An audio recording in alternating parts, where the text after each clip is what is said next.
네, 안녕하십니까. 이번 시간에는 취소송상 원고적격에 대해서 같이 살펴보도록 하겠습니다. 취소송상 원고적격이라는 것은 취소송 외의 항고송으로서 무효등 확인소송 및 부작위 위협 항의송에 있어서 원고적격에 대한 공부를 하는 데 있어서 그 바탕이 되는 것이기 때문에 여러분들이 정확하게 이해를 해주실 필요가 있겠습니다. 기존의 방식 그대로 테마 체계도를 통해서 먼저 살펴보고 판서를 통해서 여러분들과 함께 확인을 한 다음에 교재를 통해서 마지막 정리를 하도록 하겠습니다. 그러면 테마 체계도로 넘어가겠습니다.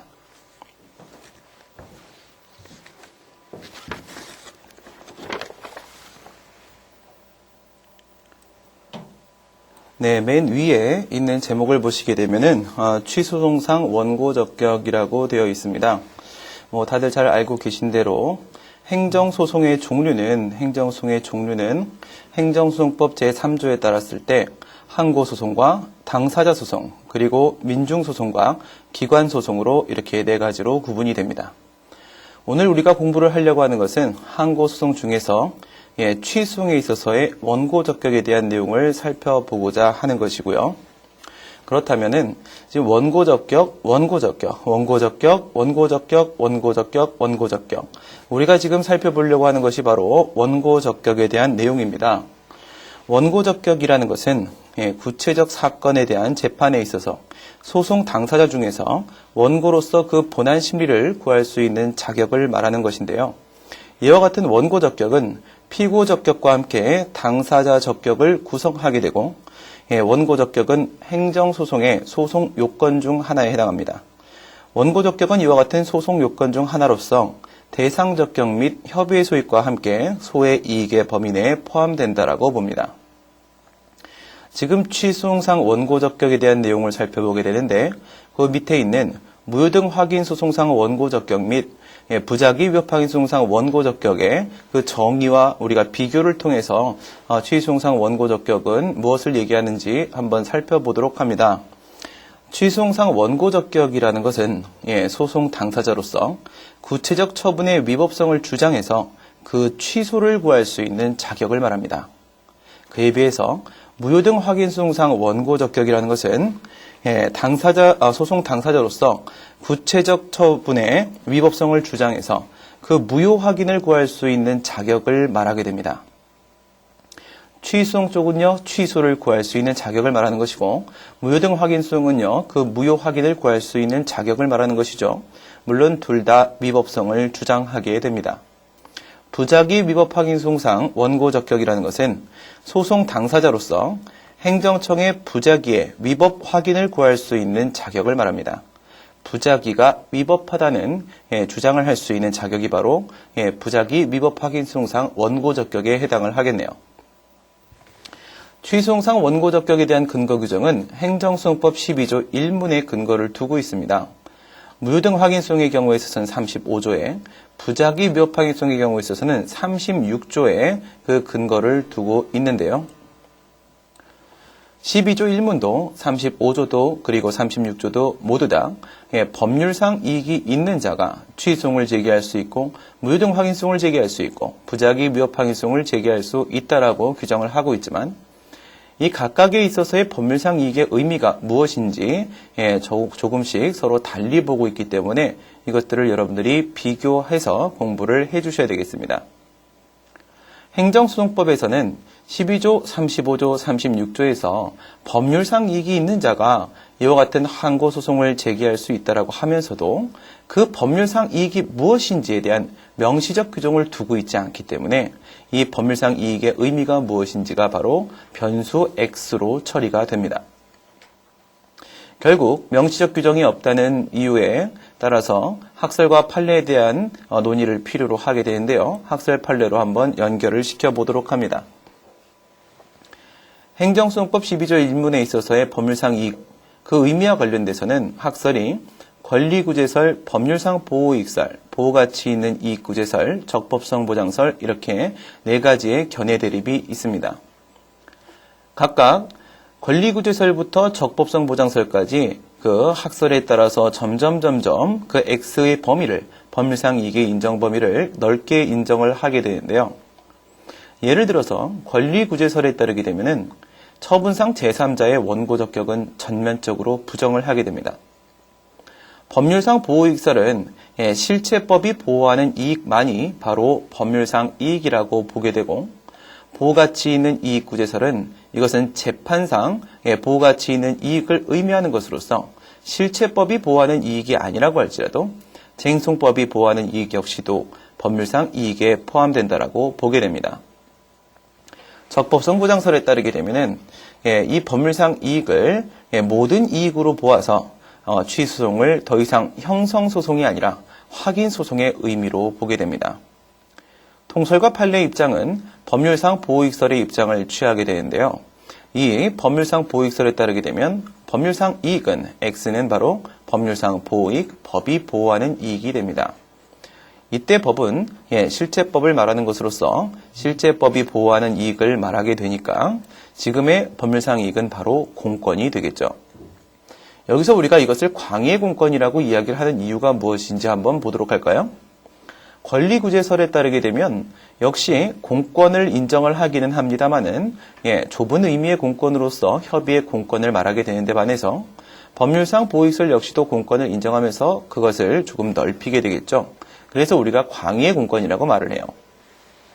하지만 보호가치 있는 이익구제설이나 적법성 보장설에 따르게 되면은 공권을 포기해버리기 때문에 얘네들은 공권을 요구하지 않게 됩니다. 이런 식으로 보게 되면은 공권이 성립했을 때 법률상 이익이 인정이 되고 그리고 원고 적격이 인정될 수 있게 됩니다.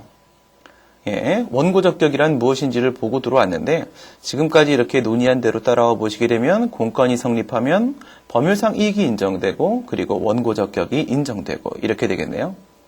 그럼 이제 우리가 살펴봐야 될 것은 어떨 때 공권이 인정될 수 있겠는가, 우리가 이런 것을 살펴봐야 될 때가 됐겠네요. 그러면 공권의 성립 요건은 바로 강행법규엔 의무부가와 의무부간 강행법규의 사익보호성, 이 두 가지 요건이 충족될 때 공권이 성립된다, 원고 적격이 인정된다라고 보게 되죠. 의무를 부과한다는 것은 바로 행정청에게 의무를 부과한다는 것이고요. 공법관계의 경우에 있어서는 공법에서 행위규범을 두고 있기 때문에 그 행위규범에 근거해서 행정청은 일정한 의무를 부담하게 됩니다. 기속행위의 경우에 있어서는 1, 2, 3의 요건을 충족할 때 A라는 처분을 한다라고 되어 있으면 그 1, 2, 3의 요건이 구비되면 행정청은 그와 같은 처분을 하거나 하지 말거나 해야 될 실체법적 공의무가 인정될 수 있고요. 과거의 경우에 있어서는 재량행위에 대해서 행정청에게 어떠한 의무도 없다라고 보았으나 지금은 무하자 재량행사 청구권을 하자 없는 재량권 행사를 해야 될 의무를 인정을 하고 있습니다. 그래서 재량행위의 경우에 있어서도 역시 마찬가지로 의무부가성의 요건을 충족한다고 볼 수 있습니다. 더불어서 사익보호성이 인정되어야지만 비로소 공권이 성립이 될 수 있는데요. 이때 사익보호성에 대한 문제는 특히 원처분의 제3자, 여기서 여러분들이 조심하셔야 될 게 있습니다. 처분상 제3자 처분의 상대방이라고 했을 때 그때 처분은 계쟁 처분이 아닙니다.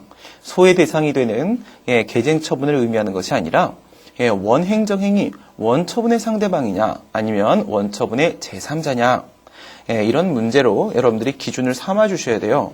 무슨 말씀이냐면은 거부 처분의 경우나 또는 부작위 역시도 그 처분성이 인정되는데요. 거부 처분의 상대방이나 부작위 처분의 상대방이라고 해서 여기 있는 이 직접 상대방 이론의 적용을 받아서 당연히 원고 적격이 인정되는 것은 아니라는 겁니다. 여러분들이 잘 알고 계신 항고송의 4유형 중에서 네 번째 4유형 부분을 보시게 되면은 4유형에서는 거부 처분을 다투거나 부작위를 다투는 경우에 있어서도 원처분의 상대방이 아니라 원처분의 제3자의 문제로 되기 때문에 역시 사익보호성과 관련된 거부처분의 상대방, 부작위의 상대방이에요. 그럼에도 불구하고 제3자 소송에 대한 문제로서 원고 적격 논의를 하게 된다는 점, 이걸 여러분들이 주의해 주셔야 되겠습니다. 상대방의 경우에 있어서는 직접 상대방 이론의 적용을 받아서 당연히 원고 적격이 인정된다고 봅니다. 직접 상대방 이론이라는 것은 처분의 직접 상대방의 경우에는 국가의 그와 같은 위법한 공권력 행사로부터 자유권 침해를 막기 위한 헌법상 구체적 기본권으로서의 방어권이 당연히 인정된다라고 보는 거예요. 따라서 처분의 직접 상대방의 경우에는 국가 공권력 행사에 의해서 침해되는 그 이익이라는 것이 비록 법이 보호하는 이익이 아니라고 할지라도 원고적격이 인정될 수 있습니다. 처분의 상대방은 무엇을 요구하지 않는다고요? 여기서 받던 이 법률상 보호익을 요구하지 않는다는 거예요. 처분 상대방이라고 할지라도 그 처분의 근거 법규에서 사익보호의 취지가 인정되지 않을 때는 법이 보호하는 이익 침해 문제가 아닐 때도 있어요. 처분의 상대방이라고 할지라도 말이에요. 하지만 직접 상대방 이론에 적용을 받게 되면 헌법상 구체적 기본권으로서의 방어권 침해를 인정시킬 수 있기 때문에 당연히 원고적격이 인정된다는 점, 여러분들이 이것을 주의해 주셔야 되겠습니다. 그래서 이 사익보호성에 대한 문제는 특히나 처분상 제3자 소송을 제기하는 데 있어서 이와 같은 사익보호성에 대한 문제가 중점적으로 논의된다는 거, 우리 이것을 잊어서는 안 되겠네요. 그러면 그 밑에 무효등 확인소송이나 부작여파행소송, 당사소송, 민중소송, 기관소송 이런 식의 논의가 있는데 우선 취소 소송의 흐름을 전체적으로 다 보고 나서 그 다음에 이제 취소송 외의 항고소송이나 그 다음에 항고소송 외의 행정소송의 원고적격 문제로 넘어가도록 할게요. 먼저는 이렇게 따라오셔가지고 취소송의 원고적격 문제부터 우리 마무리를 지어 볼까요? 그러면 밑으로 한번 넘어가 보도록 합니다. 방금 위에서 우리가 이야기를 하면서 공권이 성립되면 법률상 이익이 인정되고 그리고 원고적격이 인정될 수 있다, 이렇게 얘기를 했죠. 근데 최근에는 국민의 재판 청구권을 넓게 인정하고자 하는 취지에서 공권을 확대화시키는 경향이 있어요. 공권이 확대된다는 것은 공권의 성립 요건으로서 의무부가성을 넓게 인정하거나 사익보호성을 넓게 인정하게 되면 공권도 넓게 인정될 수 있을 테니까 공권이 확대화될 수 있겠죠. 의무부가성 측면에 있어서는요, 아까 말씀드린 대로 종래의 무하자 재량행사 청구권을 인정하지 않던 시절과 지금 무하자 재량행사 청구권을 인정하고 있는 현 시점을 비교해 주시면 되겠어요. 종래에는 재량행위의 경우에 있어서 무하자 재량행사 의무라는 걸 인정을 안 했어요. 그러니까 행정청은 재량행위의 경우에 있어서 어떤 의무부과도 받지 않았던 거죠. 그러면 재량행위의 경우에는 이 의무부가성 요건이 성립이 안 되니까 공권이 성립될 수가 없었던 겁니다. 아이고, 죄송합니다. 그 다음에 현재 같은 경우에는 그 무하자 재량행사 의무를 인정하게 됨에 따라서 의무부가성 요건이 충족되니까 사익보호성도 같이 충족이 된다면이에요. 이것도 인정이 된다면 공권이 성립될 수 있어요. 근데 이때 공권은 무슨 공권이게 돼 있어요? 무하자 재량행사 청구권이라는 공권이 인정될 수 있게 됐습니다. 그래서 지금은 이제 재량행위의 경우에도 공권이 성립될 수 있고 원고적격이 인정될 수 있는 상태에 놓였다. 그 다음 사익보호성 한번 보도록 할게요. 사익보호성, 여기 보시게 되면 양적 범위 확대 및 질적 범위 확대 이렇게 되어 있습니다. 이것은 무엇을 말하는 거냐면 위에서 우리가 뭐라고 했냐면 법률상 보호이익이라고 이야기를 했죠. 그렇죠? 여기서 우리 법률상 보호이익이다 이렇게 얘기를 했습니다. 그러면 이렇게 법률상 보호이익으로 보게 되면 그 이익을 보호하는 것이 바로 뭐가 되는 거예요? 그게 바로 보호규범이 되는 겁니다. 지금 여기 보호규범의 확대에 대한 논의를 하고 있죠. 법률상 보호이익설에 따르게 되면은 원고가 침해당하였다고 주장하는 그 이익이 법률상 이익이 되기 위해서는 그것이 법률에 의해서 보호되는 이익이어야만 합니다. 그때 보호규범이라는 것은 이처럼 당의 이익을 보호하는 법률을 우리가 보호규범이라고 하게 되고요. 보호규범 이론이라는 것은 보호규범의 범위에 비례해서 그 법률상 이익의 범위가 결정된다라는 이론, 즉 보호규범 이론에 따르게 되면은 보호규범의 범위를 넓게 인정을 하게 되면 어떻게 되겠어요? 법률상 이익의 범위가 넓어지겠죠? 그것이 바로 보호규범 이론이에요. 법률상 이익이라고 했어요. 여기서 법률의 범위를 넓게 인정하게 되면 법률상 이익의 범위도 넓게 인정될 수 있고요. 공권이 넓게 인정되니까 원고적격이 넓게 인정될 수 있을 거예요. 그래서 이 보호규범을 얼마나 넓힐 수 있을까 이런 논의가 바로 여기 확대 논의로서 학설이 이렇게 3개가 있습니다. 점점 넓혀가는 건데요. 근거법규설은 당해 처분의 직접적 근거 규정에 의해서 보호되는 이익만이 바로 그것이 법률상 보호이익이다 이렇게 봐요. 즉 보호규범은 오직 그 처분의 근거 법규일 뿐이다. 근데 관계법규설은요. 이건 이제 대법원이 취하는 입장인데요. 이 보호규범을 그 이익을 보호하는 법률을요. 근거법규뿐만 아니라 관계법규도 포함을 시켜줍니다. 그러니까 이 관계법규에서 당의 이익을 보호하는 즉 사익보호의 취지가 인정이 되면 그것도 법률상 보호이익이 될 수 있고요. 공권이라고 볼 수 있게 돼요. 이와 같은 관계법규 안에는 절차법규하고 그리고 관련 법규하고 이렇게 2가지가 포함됩니다. 절차법규라는 것은 행정 절차에 관한 법규를 말하는 것인데 특히나 우리는 환경영향평가법을 많이 논의를 하게 돼요. 그 다음 관련 법규라는 것은 일련의 단계적인 관련 처분의 근거 법규를 말합니다. 관련 처분의 근거 법규, 특히나 인허가 의제 제도가 적용되는 경우에 있어서 의제되는 인허가 처분의 근거 법규가 주로 관련 법규로서 논의가 돼요. 여러분들한테 만약 사례로 출제가 되면 원자력법이 등장하게 될 거예요. 이것은 환경영향평가법, 이것은 원자력법이 많이 문제로 출제가 됩니다. 헌법상 기본권 고려설 가장 넓게 보는 것인데요. 보호규범의 범위를 이렇게 가장 넓게 보게 되면 법률상 이익의 범위도 가장 넓어지겠죠. 이게 바로 헌법재판소의 입장입니다. 이 견해에 따르게 되면은 보호규범이라는 것은 당해 처분의 직접적 근거법규뿐만 아니라 절차법규나 관련법규와 같은 관계법규뿐만 아니라 헌법상 기본권 및 원리까지도 넓혀요. 그래서 이 헌법재판소 판례는 헌법 제15조에 경쟁의 자유를 근거로 하여 법률상 보호이익을 인정한 판례가 있었던 거죠. 여기 이렇게 네모칸이 쳐져 있는데요. 제가 이제 여러분들한테 문제를 푸실 때, 행정법 문제를 푸실 때 팁을 드리기 위해서 말씀을 드려본다면, 물론 어떤 경우에는 관계법규설을 취해도 원고적격을 인정할 수 있을 때가 있어요. 어떤 경우에는 헌법상 기본권 고려설을 취해야지만 비로소 원고적격을 인정시킬 수 있는 때도 있어요. 하지만 여러분들이 어떤 때는 이것을 취하고 어떤 때는 이것을 취하고 이렇게 하시면 문제 푸실 때 혼란스러울 수 있으니까 국민의 권익보호를 넓게 확대시키고자 하는 차원에서 헌법상 기본권 고려설의 입장이 타당하지 않겠는가 이렇게 여러분들이 결론을 하나로 모아주시면 문제 푸는데 조금 더 수월할 수 있을 거라고 생각이 듭니다. 그 다음 목적론적 해석 부분을 보도록 할게요. 그 이익을 보호하는 법률의 범위를 이렇게 넓게 인정을 한다고 하더라도 말이죠.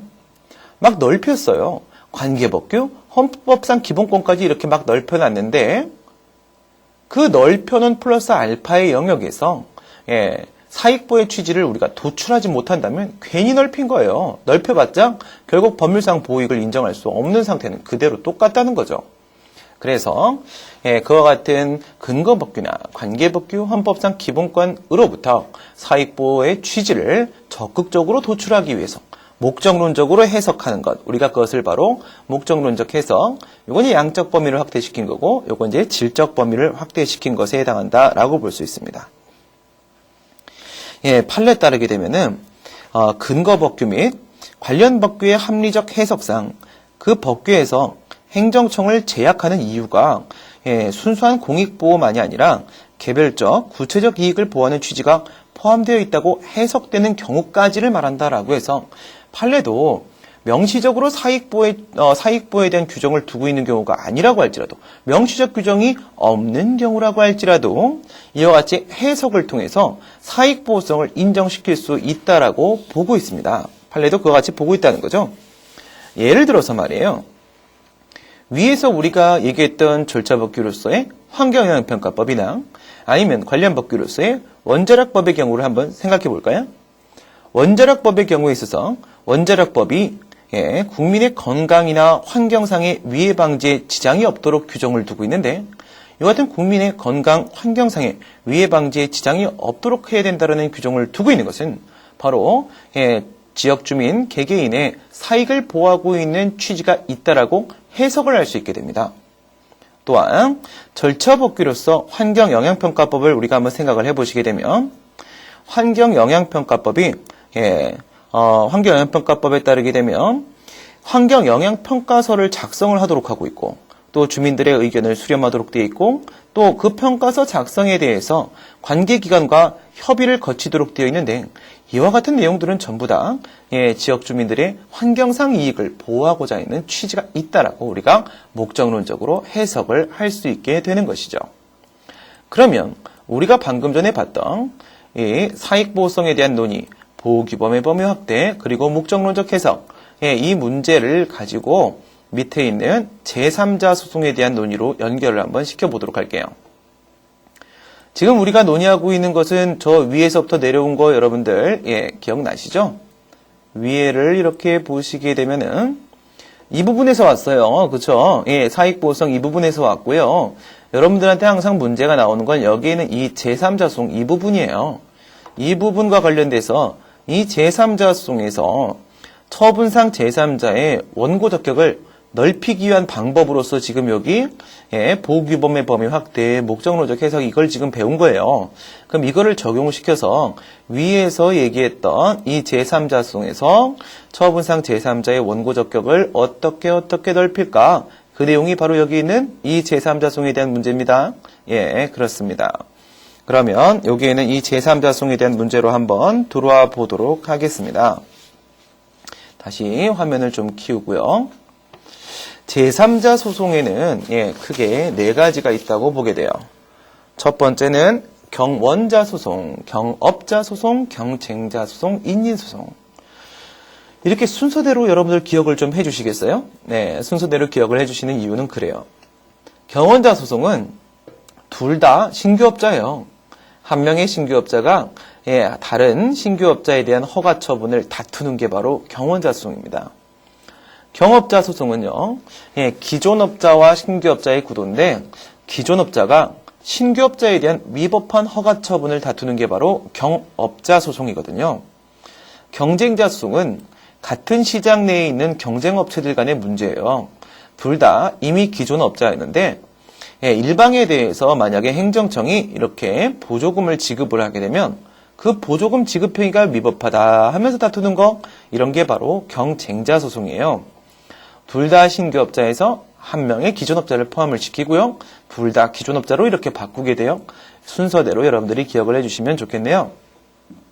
위에 있는 것들은 경경경이에요. 경경경인데 원업쟁 이렇게 들어가다가 인민소송으로 넘어가시게 되면 이거는 여러분들 어렵지 않게 눈치챌 수 있겠죠? 직관적으로 여러분들한테 출제된 문제가 여긴지 알아내야 돼요. 그래야지 이 논의를 할까, 이 논의를 할까, 이 논의를 할까, 이 논의를 할까, 여러분들이 그 논의의 주소를 찾아낼 수 있을 겁니다. 인민소송의 경우에 있어서는 인근 주민이 등장해요. 그리고 환경상 이익 침해를 하는 공해 배출 업체가 하나가 등장을 할 겁니다. 이러면 이거 인민소송 문제구나, 이거는 어렵지 않게 파악할 수 있겠네요. 경원자 소송의 경우에 있어서 우리가 어떤 식으로 문제를 풀게 되는지 한번 볼까요? 경원자 소송은 둘 다 신규업자라고 했습니다. 예를 들어서 어떤 경우인지 한번 생각을 해보도록 할게요. 특정 지역이 있어요. 근데 그 지역에는 한 개의 도시가스 사업자만이 선정될 수 있다고 생각해 볼까요?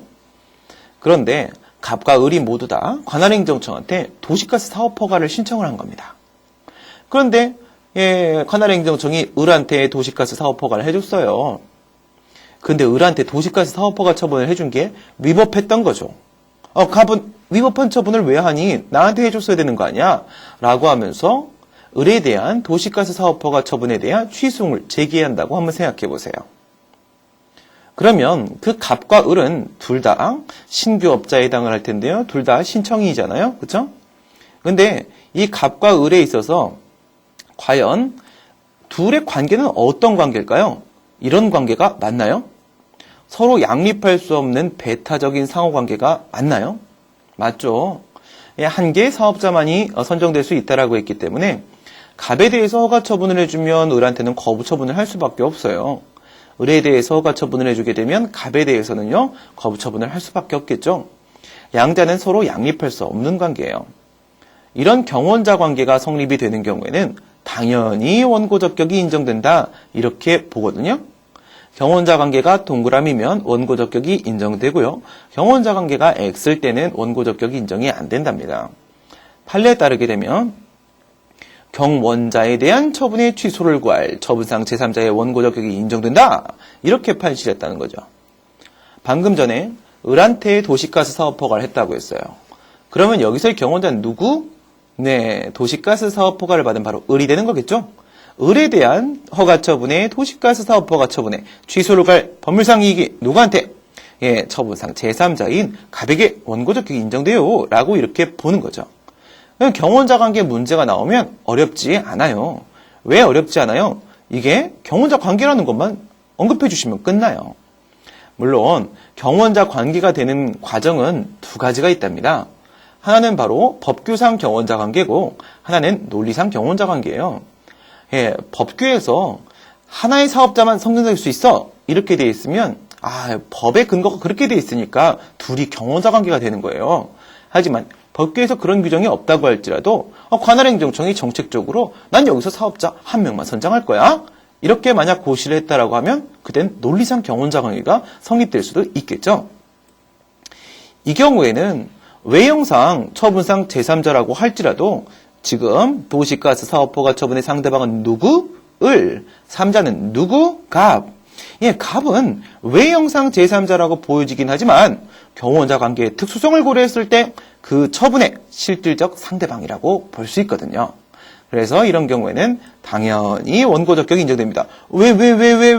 예, 위로 올라가 보세요. 이거예요. 그쵸? 예, 요거, 그쵸? 처분의 상대방이면 당연히 원고 적격 인정되잖아요. 그런데 경원자 관계라고 하게 되면 그때는 예, 처분의 상대방으로 볼 수 있다고 했죠? 예, 처분의 실질적 의미 상대방. 그래서 원고 적격이 경원자 관계인만 보여주면 끝난답니다. 그러면 그 다음에 경업자 수용을 한번 넘어가 보도록 할까요? 예, 경업자 수용은 기존 업자하고 신규 업자에 대한 문제예요. 예, 여기에 대한 내용들은 지금 여기 우리 도해식 체계도를 가지고 예, 충분히 해결을 볼 수 있으니까 잠시 제가 보고 싶어도 참으시고 판서는 좀 이따 보도록 할게요. 예, 기존 업자에 대한 허가 처분. 이게 특허냐 허가냐 이게 문제가 돼요. 상황이 잘 이해가 안 되시죠? 그러면 이런 경우를 보도록 할게요. 예, 신림동에는 제과점이 하나밖에 없었다고 생각을 해보세요. 그런데 그 사람이 기존 업자 갑이에요. 신림동에 요즘에 여학생들이 많이 늘어났어요. 밥을 안 먹고 빵을 먹어요. 예, 남학생들은 밥을 안 먹고 술을 먹는데 참 특이하죠. 그래서 빵을 많이 먹다 보니까 이제 제과업자 갑이 돈을 많이 벌었어요. 한 달에 2천만 원씩 예, 수익을 올렸던 거죠. 제과점을 하고 싶으시죠? 그래도 공부는 열심히 하셔야 돼요. 제과점은 나중에 부업으로 하시고. 근데 을이라는 신규 업자가 들어온 거예요. 관악구청장이 을한테 너도 여기서 제과점 해라 라고 허가를 해줬어요. 근데 제과점을 할 수 있는 시설 기준을 전혀 갖추지 못했던 을이었답니다. 갑이 보기에 말도 안 돼. 저게 왜 제과점이야? 라고 하면서 을네 집에 가서 곰보빵을 사 먹으러 갔다가 이런 맛도 없는 곰보빵을 팔다니 그런데 허가 처분도 위법했네 하면서 갑이 을에 대한 제과점업 영업허가 취소성을 제기하는 거예요. 이런 경우에 있어서 과연 갑은요, 그 을에 대한 허가 처분이 위법한지는 본안 재판 문제니까 잠깐 유보. 갑이 원고 적격이 인정될 수 있을까요? 안 돼요. 왜냐면 이거거든요. 특허가 아니라 허가랍니다. 예, 제과점업 영업허가. 갑도 처음에 제과점업 영업허가를 받았으니까 와서 제과점을 하고 있겠죠. 그런데 갑이 받았던 그 제과점업 영업허가는 강학상 허가예요. 강학상 허가다 보니까 원래 신림동에 을도 들어와도 되고 병도 들어와도 되고 정도 와서 원래 제과점업을 할 수 있었던 건데 우연히도 지금까지 아무도 안 들어와서 지금까지 갑이 이런 독점적 이익을 향유해 왔던 거랍니다. 그러니까 이거는 우연히 받아왔던 이익이어서 단지 반사적 이익에 지나지 않아요. 이것은 법이 보호하는 이익이 아니라는 거죠. 공권이 아니에요. 그래서 원칙적으로 원고 적격이 인정이 안 돼요. 그럼 이거는 뭘까요? 특허. 아까 위에서 우리가 도시가스 사업허가 얘기를 했나요? 맞아요. 도시가스 사업허가 뭐 이런 것들은요. 뭐에 해당해요? 그 성질이 항상 특허예요. 국민의 실생활과 밀접한 관련성을 가지고 있는 허가는 그것이 강학상 특허의 성질을 갖는답니다. 그런데 갑이 원래 기존업자 도시가스 사업허가를 받았던 도시가스 사업자예요. 근데 을이 도시가스 사업허가를 받고 그 지역에 와서 도시가스를 막 공급해요. 근데 을한테 했던 그 도시가스 사업허가가 위법했답니다. 이때 똑같은 상황에서 갑이 을에 대한 도시가스 사업허가 처분은 위법하잖아요. 라면서 취소를 제기하면 원고 적격이 인정될 수 있을까요? 인정될 수 있어요. 왜냐하면 도시가스 사업허가는 특허거든요. 특허라는 것은 그 정의상 그 상대방에게 독점적 권리를 설정해 주는 게 바로 특허예요. 그러니까 갑이 지금까지 그 지역에서 혼자서 도시가스를 공급해서 돈을 많이 벌었다고 할지라도 그거는 법이 보호하는 이익이 맞아요. 그러니까 권리가 침해됐으니까 위법한 을에 대한 도시가스 사업허가 처분을 다툴 수 있는 기회를 줘야겠죠. 문제는 보통 요 길로 나오겠죠. 허가로. 그러면 제과점업 영업허가는 강학상 허가이기 때문에 지금까지 누려왔던 독점적 이익은 권리가 아니었고 단지 사실상 반사적 이익에 지나지 않았고 원고 적격이 인정되지 않는 게 원칙이겠지만 이렇게 끝나면 싱거워요. 그래서 소금을 좀 뿌려볼까요? 밑에를 보시게 되면은 이런 게 문제에 많이 등장해요. 갑자기 거리 제한 규정, 업소 개수 제한 규정. 반경 200m 안에는 하나의 사업자만, 뭐 예를 들어서 한 명의 제과점업자만 들어올 수 있다. 이런 것들이 만약 있으면요. 이때는 기존에 누려왔던 독점적 이익이 반사적 이익이었다가 법률상 보호이익으로 인정될 수가 있어요. 법률상 보호이익으로 보게 되면 원고 적격이 인정될 수 있겠죠? 왜 그래요? 우리 위에서 기억나시죠? 경원자 관계 얘기를 할 때 그런 얘기 했어요. 이 지역에는 도시가스 사업자가 한 명이에요. 사업자 한 명만 선정할 수 있다. 뭐랑 비슷해요? 밑에를 보세요. 이 지역에는 거리 제한 규정, 사업자는 한 명이에요. 업소 개수 제한 규정, 상황이 똑같죠? 그래서 그것이 실제로 기존업자와 신규업자의 경업자 소송의 문제라고 할지라도 이와 같은 거리 제한 규정, 업소 개수 제한 규정이 있으면 이제 이건 실질적 의미의 경원자 관계가 된 거예요. 그러니까 위로 이렇게 올라가서 경원자 관계니까 당연히 원고 적격 인정되는 것이야. 이렇게 말할 수 있게 되는 거죠. 그렇다면은 경원자 소송과 경업자 소송은요. 이 거리 제한 규정, 업소 개수 제한 규정이라는 경계를 중간에 두고 서로 굉장히 밀접한 관련을 맺고 있다. 이렇게 볼 수 있겠네요. 그 다음 세 번째 경쟁자 소송을 보도록 합니다. 만약에 갑이라는 경쟁업체와 을이라는 경쟁업체가 있어요. 둘이 동종업계에 있는데 예를 들어서 행안부 장관이 환경부 장관이 을이라는 경쟁업체한테 보조금을 지급해 주는 거예요. 보조금 지급 결정 처분을 해줬습니다. 그런데 그 시장의 시장 규모가 200억이에요. 200억인데 둘의 갑과 을은 그 경쟁 능력이 비슷했어요. 그래서 갑의 매출도 100억, 을의 매출도 100억이었어요. 근데 갑자기 행정청이 환경부 장관이 을한테 100억을 지원해 줘 버리는 거예요. 그러면 을이 그 시장 규모를 혼자 장악할 수 있게 되죠. 갑은 어떻게 돼요? 100억이 부족해요. 불리한 경쟁 상태에 놓이게 된답니다. 그러면 이 갑의 경쟁업자 갑의 불리한 경쟁 상태에 놓인 거, 이게 과연 법률상 보호이익이 침해된 걸까요? 아니면 단순히 반사적 이익이 침해된 것에 지나지 않을까요? 당장 뭐라고 말할 수는 없어요. 그런데 조금 불리해졌으면 단순한 경영상 이익의 침해 정도라고 한다면 이거는 반사적 이익 침해로 봐서 원고 적격을 인정시킬 수 없어요. 갑이 을에 대한 보조금 지급 처분이 조금 미흡하다고 할지라도 갑은 그걸 다툴 수가 없답니다. 근데 이렇게 자금을 지원하는 방법에는 두 가지가 있어요. 하나는 간접적 자금 지원 방법이고 하나는 직접적 자금 지원 방법이에요. 봉투를 들고 가서 돈을 줘버리면 그건 직접적 자금 지원이죠. 근데 그게 아니라 세금이나 수수료 등을 감면시켜준다면 그것은 간접적 자금 지원이에요. 간접적 자금 지원 때문에 발생하는 불리한 경쟁 상태는 무조건 원고 적격 없어요. 직접적으로 우선 자금을 지원해줘야 돼요. 그리고 방금 전처럼 시장 규모가 200억인데 이제 을이 200억의 매출을 올려야 돼요. 갑이 시장에서 퇴출될 정도로 심각한 중대한 경영상 위험이 발생해야 되고 이것이 구체적 상황으로 인정될 수 있다면 이때는 아까 헌법재판소 판례처럼 이렇게 돼요. 헌법 제15조의 경쟁의 자유 침해가 너무너무 심각해졌어. 이것은 거의 법률상 보호이익이 침해된 수준이라고 볼 수 있어. 이렇게 해서 원고 적격을 인정시킬 수도 있답니다. 이것도 문제가 많이 나와요. 마지막으로 인민소송에 대한 문제를 보도록 하겠습니다. 네 번째 제3자 소송인데요. 인민소송. 여기는 원고가 누가 될까요? 위에서는 신규업자 갑이었어요. 여기서는 기존업자 갑이었어요.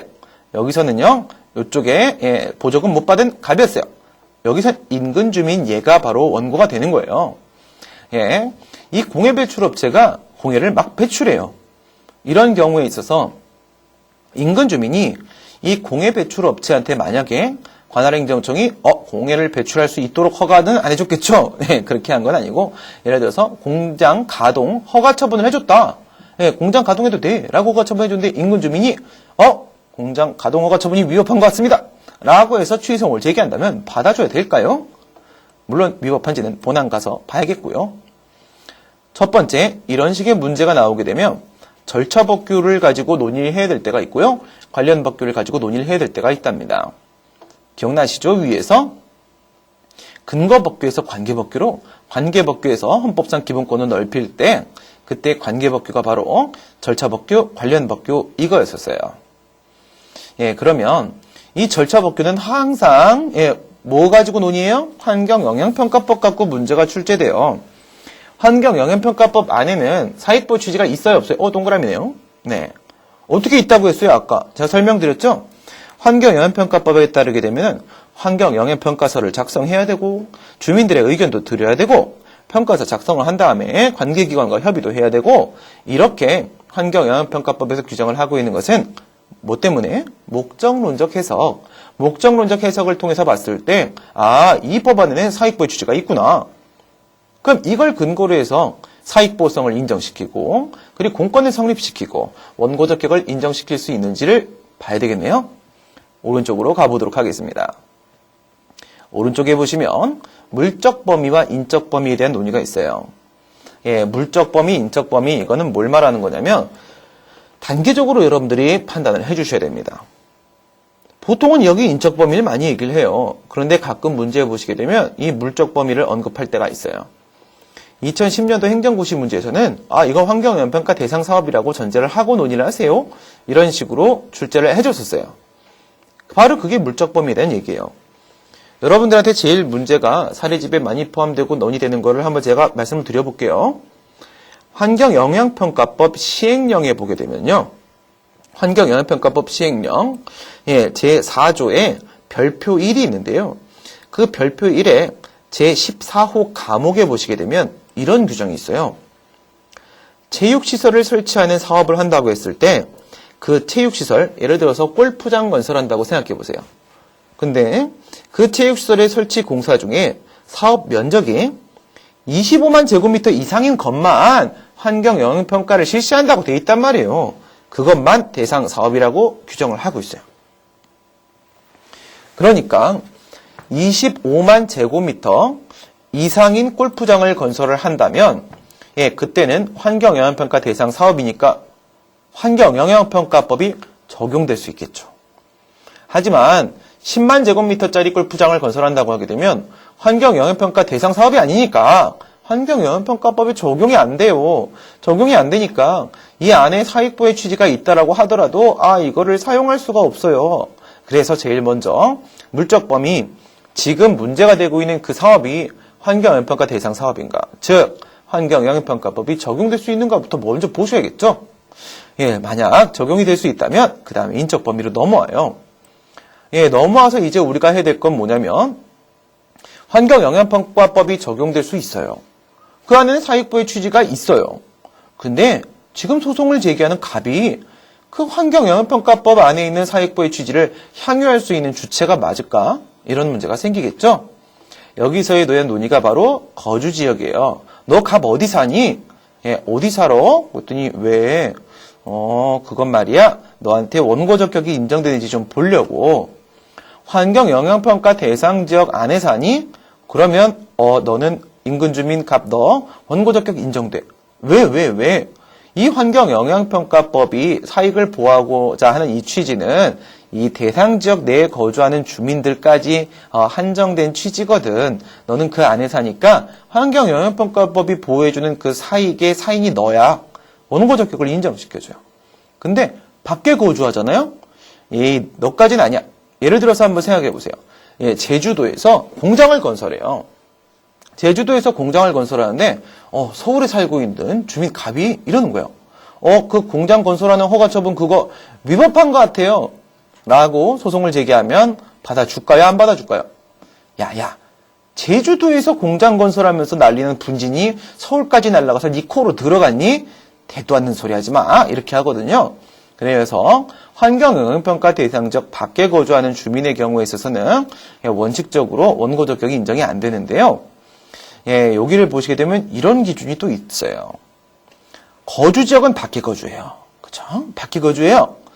대상지역 안에 뭘 하고 있을까? 나 그 안에서 농사 지어요. 나 그 안에 건물 갖고 있거든요. 나 거기 땅 있어요, 땅.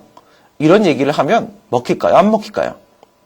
나 그 안에 농사 지어요. 그러면 밖에 거주하고 있긴 한데 대상지역 안에서 농작물 경작하고 있다면 당신은 그 대상지역 내에서 현실적으로 환경상 이익을 향유하고 있는 자가 맞습니다. 인정을 해줘요.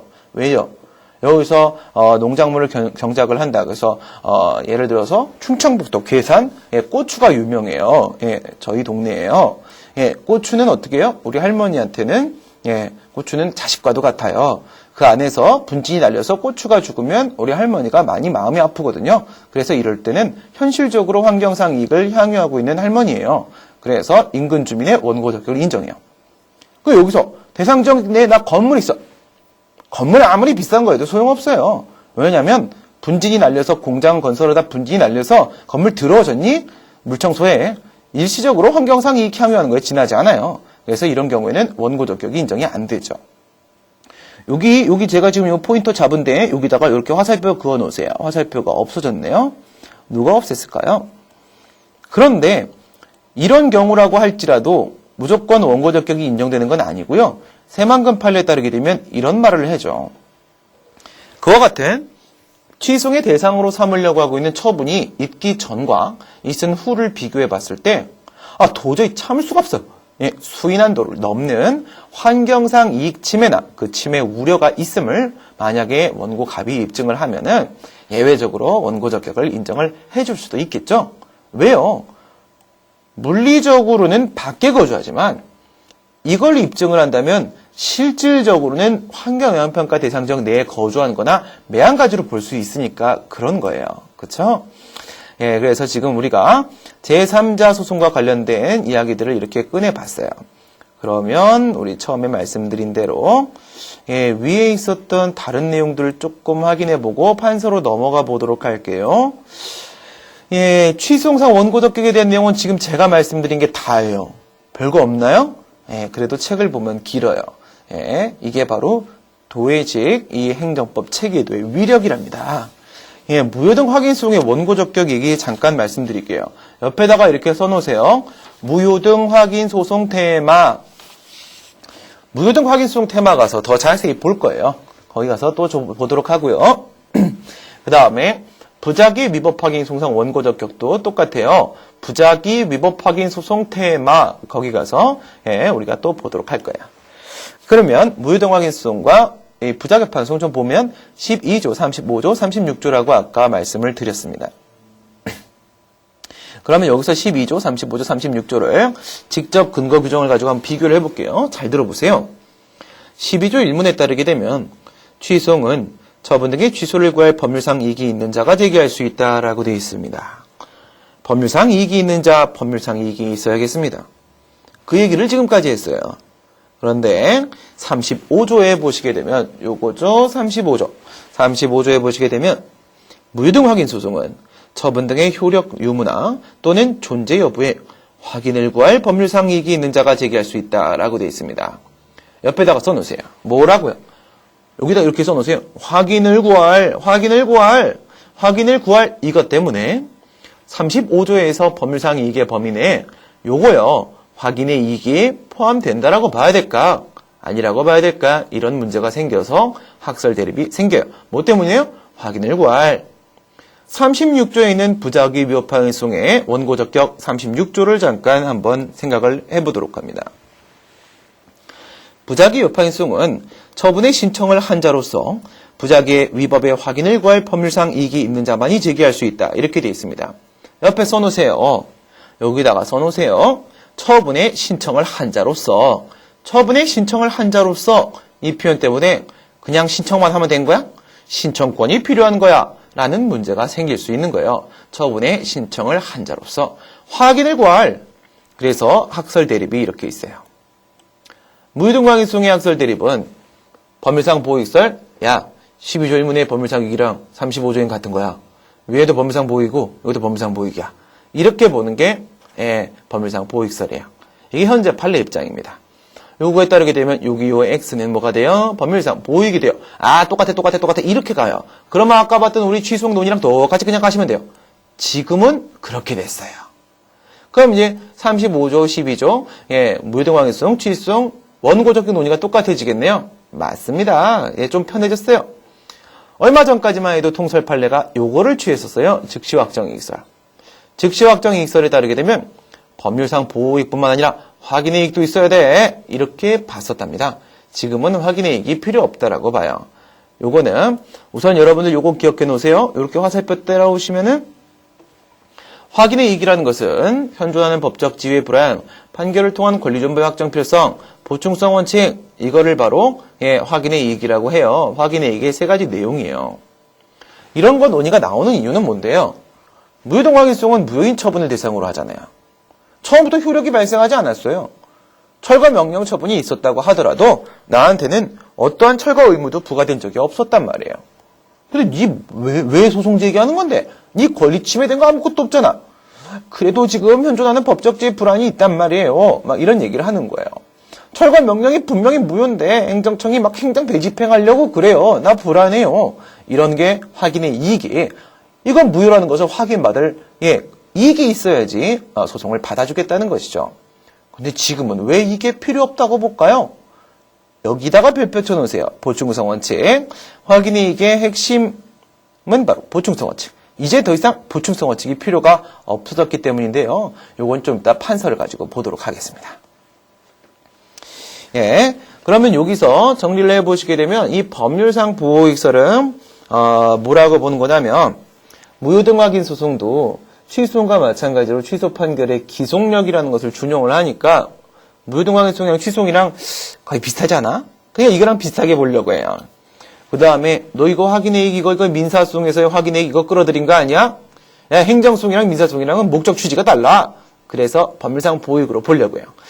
무효등항인송은 취소송이랑 비슷하고 민사소송이랑 다른 거니까 그냥 취소송과 똑같이 법률상 보호익으로 보면 되겠다. 이렇게 하는 거고요. 즉시 확정 이익설의 경우에서는 그게 아니에요. 이건 취소고 이거는 무효등항인송은 뭐예요? 확인소송 아니겠느니? 그 다음 취소송은 효력이 있는 처분의 효력을 제거하는 것. 공정력을 배제하고 효력을 배제하는 것이지만 효력을 제거하는 거지만 이거는 원래부터 처음부터 무효인 거 확인만 하는 거잖아. 이런 차원에서 취소송과 무효등항인송을 이제 구별을 지으려고 하는 게 즉시 확정 이익설이었습니다. 그 다음 이제 부작위 여파행송으로 넘어와 보도록 할게요. 아까 여기다가 뭐라고 써놓으셨나요? 처분의 신청을 한 자. 그 처분의 신청을 한 자, 이때 이 처분의 신청을 한 자가 과연 무엇을 말하는 것인가? 이런 문제가 생겨요. 그 의미를 신청권 불효설은 뭐라고 보냐면 현실적으로 처분을 신청한 자면 충분하다. 근데 그에 비해서 신청권 필요설은 뭐라고 하냐면 신청권을 바탕으로 처분을 신청을 한 자여야만 한다. 이렇게 말을 합니다. 얘는 뭐라고 한다고요? 현실적으로 처분을 신청한 자면 좋게요. 얘는 뭐라고 한다고요? 신청권을 바탕으로 처분을 신청한 자여야 합니다. 라고 해서 신청권 여부가 문제가 되기 시작을 했습니다. 판례는 신청권 필요설의 입장 취하죠? 여기 이렇게 네모칸 쳐 있어요. 판례는 뭐라고 하냐면 당사자가 처분의 신청을 했다고 하더라도 신청권이 없으면 원고 적격이 없어 부작위 여파 행송은 부적법하다 각하의 대상이다라고 판례가 판시를 했어요. 이 입장이 타당합니다. 왜냐하면 부작위 위법 확인송이란 것은 신청권을 가진 자의 불이익을 구제하기 위한 소송이에요. 그리고 신청권도 없는 사람이 행정소송을 막 제기할 수 있게 해버리게 되면요, 그때는 남소가 발생하게 돼요. 그쵸? 그 다음 세 번째, 신청권이 없으면 공권이 성립될 수 없어요. 신청권은 공권의 실현 가능성이란 말이에요. 그래서 신청권이 없으면 법률상 이익 침해도 인정될 수 없는 거예요. 얘가 신청권이 필요하다, 불효하다라고 해서 뭐라고 보는 거예요? 법률상 보호이익 플러스 신청권이라고 하는 거니까 이거는 필요하다고 보는 거예요. 근데 이 신청권이 없으면 이 법률상 보호이익이 성립이 안 돼요. 이게 없으면 이것도 없는 거란 말이에요. 그래서 신청권은 필요하다고 보는 게 맞고, 여러분들이 거부처분 취소송, 즉 어디서 우리 봤었나요? 항고소송상 대상적격 테마에서 봤었죠? 거기서 배우신 신청권, 그거랑 똑같은 신청권이랍니다. 일반적, 추상적, 응답 신청권, 이걸 말해요. 법규명문, 법규해석, 조리상 단계적으로 판단해서 신청권 존부를 파악하시면 되겠고요. 그 다음에 당사자소송의 원고 적격은, 당사자소송의 종류는 확인소송, 일반적 이행소송 이렇게 두 개가 있는데 이건 우리 판서를 통해서 보도록 할게요. 그 다음에 객관적 소송으로서 민중소송과 기관소송은 이것만 기억하시면 된다고요. 45조. 법률이 정한 자에 한하여 얘가 원고예요. 법에 정해져 있을 때만 원고 적격이 인정될 수 있답니다.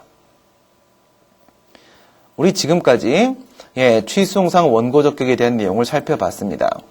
그러면은 잠깐 쉬었다가 판서를 통해서 전체적인 내용을 다시 한번 확인을 해보도록 하겠습니다.